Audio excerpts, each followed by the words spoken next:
जो ये वीडियो आप देख रहे हो ये बेसिकली उन स्टूडेंट्स के लिए है जो SL BA program third year के स्टूडेंट्स हैं, एसएल पॉलिटिकल साइंस ऑनर्स के स्टूडेंट्स हैं, नॉन कॉलेज के स्टूडेंट्स हैं, इग्नू के स्टूडेंट्स हैं, या ऐसे स्टूडेंट्स जो कि अंतर्राष्ट्रीय संबंध को पढ़ रहे हैं। ये एक पॉलिटिकल साइंस का विषय होता है, या वो आज यूरोपियन यूनियन यानी यूरोपीय संघ के बारे में जानना चाहते हैं कि आखिर है क्या वो। क्योंकि ये क्वेश्चन आपका अगर देखो आप क्वेश्चन पेपर अपने लास्ट ईयर के, तो उसमें आपको 2 क्वेश्चन पक्का पाते हैं, 2 क्वेश्चन पक्का आते हैं। ये क्वेश्चन शॉर्ट नोट में आता है, लॉन्ग क्वेश्चन में भी आता है। लॉन्ग क्वेश्चन में या तो ये आएगा कि यूरोपीय संघ किस प्रकार भविष्य में एक महाशक्ति बनकर उभर सकती है, या फिर भारत के बारे में, भारत किस प्रकार भविष्य में एक संभावित महाशक्ति है, इसके पक्ष में तर्क दीजिए। तो हम लास्ट वीडियो में उसके बारे में बात कर चुके हैं। डिस्क्रिप्शन में आपको लिंक मिल जाएगा, आप सीधे वहां से जाकर उसको देख सकते हैं। तो दोस्तों, वीडियो शुरू करने से पहले मैं आपको कह दूं, अगर वीडियो अच्छी लगे तो वीडियो को लाइक करना, हमारे वीडियो को और लोगों तक भी शेयर करना, और हमारे चैनल को सब्सक्राइब करना, ताकि नेक्स्ट वीडियो की जो अपडेट है वो सबसे पहले आपको मिले। तो शुरू करते हैं दोस्तों। यूरोपीय यूनियन, यूरोपीय यूनियन क्या है कि ये 27 पश्चिम और पूर्वी दोनों देशों से मिलकर बना है, और इसकी जो शुरुआत है 6 देशों ने 1950 में की थी। इस अगर वर्तमान समय में देखें तो ये एक जो यूरोपीय संघ है बड़ी आर्थिक और राजनीतिक ताकत के रूप में जानी जाती है। अगर हम देखें यूरोपीय यूनियन के पास तो जो जीडीपी है इसकी पूरी दुनिया में सबसे बेहतर जीडीपी, जिसे हम हिंदी में सकल घरेलू उत्पादन कहते हैं, ये सबसे अधिक है। इसके अलावा विश्व में जो संसाधन है पूरे विश्व में, उसके बंटवारे पर या उसके यूज़ पे हम देखें तो सबसे ज़्यादा यूरोपियन कंट्रीज़ जो है वो यूज़ करती है। यूरोपीय संघ जो है इसके पास 2 शक्ति है, एक तो तंत्र की और दूसरी सुरक्षा की। ये 2 जो शक्ति है कि आज भी यूरोप इतनी ज़्यादा खास नहीं है इसके पास, क्योंकि यूरोप के पास अपनी जो खुद की एक सेना होती है वो सेना खास नहीं है। दूसरी बात हम करें तो उसके पास जो तंत्र है यानी जो जाल है, जिस प्रकार अमेरिका ने पूरी दुनिया पे बिछा रखा है, उस प्रकार यूरोपीय यूनियन जो है उसको बिछाने में असफल रहा है। दोस्तों, फिर से हम एक बार रिपीट करते हैं आपके सामने कि हो चल क्या रहा है, कि अब बात किस बारे में बात कर रहे हैं, कि हम यूरोपीय यूनियन के बारे में बात कर रहे हैं। वर्तमान समय में इसमें 27 देश हैं, ठीक है। जो पूर्वी यूरोप है और पश्चिमी यूरोप है उसको मिलाकर इसकी शुरुआत जो है आपके 6 देशों ने 1950 में की थी।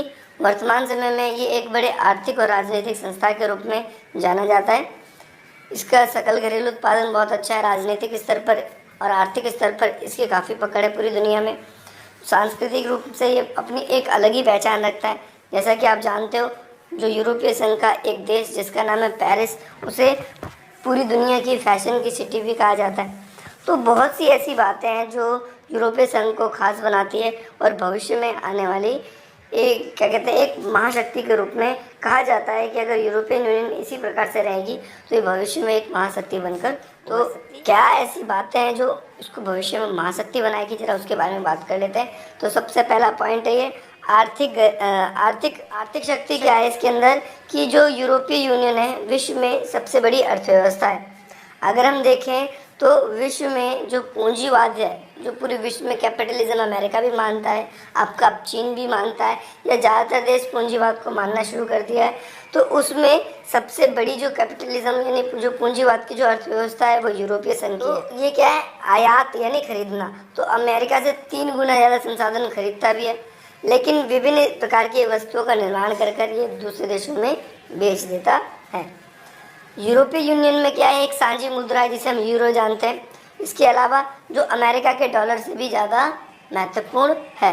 तो आर्थिक पॉइंट के बारे में बात करें दोस्तों, अभी हमने बात करी कि WB ने हमें बताया कि जो अमेरिका से 3 गुना ज़्यादा जो व्यापार की जो हिस्सेदारी है वो यूरोपीय यूनियन करता है। साथ ही साथ इसने क्या कर रखा है कि अपनी आर्थिक व्यवस्था या आर्थिक मसलों पे उलझे नाम उसके लिए एक साझा इसने क्या कर रखा है, एक मुद्रा बना रखी है जिसका नाम है यूरोपियन यूनियन।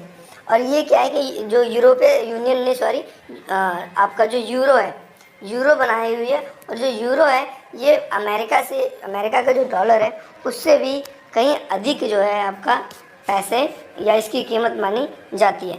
यदि दुनिया में अगर वर्तमान समय में हम देखें तो ज़्यादातर जो टीएनसीज हैं, जिसे हम पारराष्ट्रीय निगम कहते हैं, आप ये ग्लोबलाइजेशन के एग्ज़ाम में पढ़ चुके हैं, जिसे हम एमएनसी भी बोलते हैं, टीएनसी भी बोलते हैं। ये यूरोपीय यूनियन जो आएंगी, यूरोपीय जो कंपनी आएंगी, इनके देशों की ही है। आगे बात करते हैं हमारा राजनीतिक रूप से, कि राजनीतिक रूप से कैसे अब जो आपकी यूरोपीय यूनियन है, देखो ईयू भी लिखा भी आ जाए ना एग्जाम में तो आप समझ जाना कि यूरोपीय यूनियन के बारे में ही बात कर रहे हैं। तो राजनीतिक शक्ति के रूप में कैसे ये उभर सकती है, तो यूरोपीय यूनियन के जो अगर हम नज़रिए से देखें तो ज़्यादातर देशों में यूरोप में लोकतंत्र है, और लोकतंत्र होने के कारण क्या है कि भाई ये पूरी की पूरी यूरोपीय संघ को ताकतवर बनाता है, क्योंकि वहाँ पर जनता के अच्छे से अधिकार है, मानवाधिकारों की रक्षा होती है। इसके अलावा हम देखें यूएनओ, जिसे हम संयुक्त राष्ट्र संघ कहते हैं, उसमें ये शांति स्थापित करने की बार बार बात करता है। पहले इसके 2 सदस्य थे, एक ब्रिटेन और फ्रांस सुरक्षा परिषद के, लेकिन अब ब्रिटेन ने इसकी सदस्यता त्याग दी है। तो फ्रांस एकमात्र देश ऐसा है जिसको वीटो पावर प्राप्त है, जिसे निषेध अधिकार बोलते हैं। देश बनाने के रूप में और ताकतवर बनाकर एक पूरी दुनिया में शासन करने के लिए भी ये अग्रसर करवाता है। इसके अलावा हम देखें यूरोपीय यूनियन की अपनी खुद की संसद है, खुद के न्यायालय है, खुद का एक मुख्यालय है, इसका खुद का झंडा है, और हमने मुद्रा के बारे में तो बात ही कर ली। तो ये क्या करता है, ये एक दूसरे के जो आपसी मतभेद हैं उन मतभेदों को ठीक करने की कोशिश करवाता है। साथ ही बात करते हैं अगला पॉइंट, चौथा पॉइंट हमारा क्या होगा, जो कि यूरोपीय यूनियन को एक महाशक्ति के रूप में बताता है। भौगोलिक जो है, भौगोलिक परिस्थिति क्या है कि अगर आप यूरोपीय यूनियन को देखें तो 40 लाख वर्ग किलोमीटर इसके पास क्षेत्र है। कितना?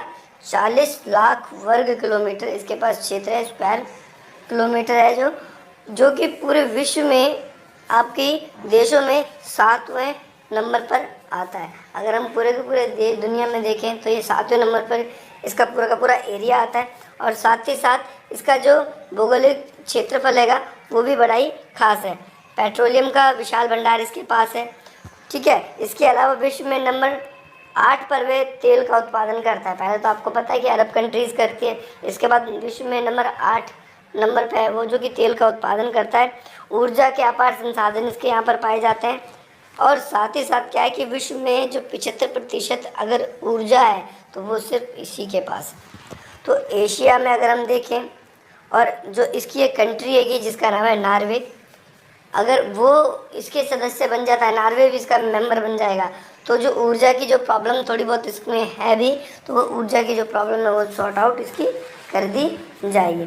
बात करते हैं दोस्तों जनसंख्यात्मक दृष्टि से, तो EU जो है इसके पास 46 करोड़ की जनसंख्या है, जो कि विश्व की जनसंख्या का लगभग 7.6% है।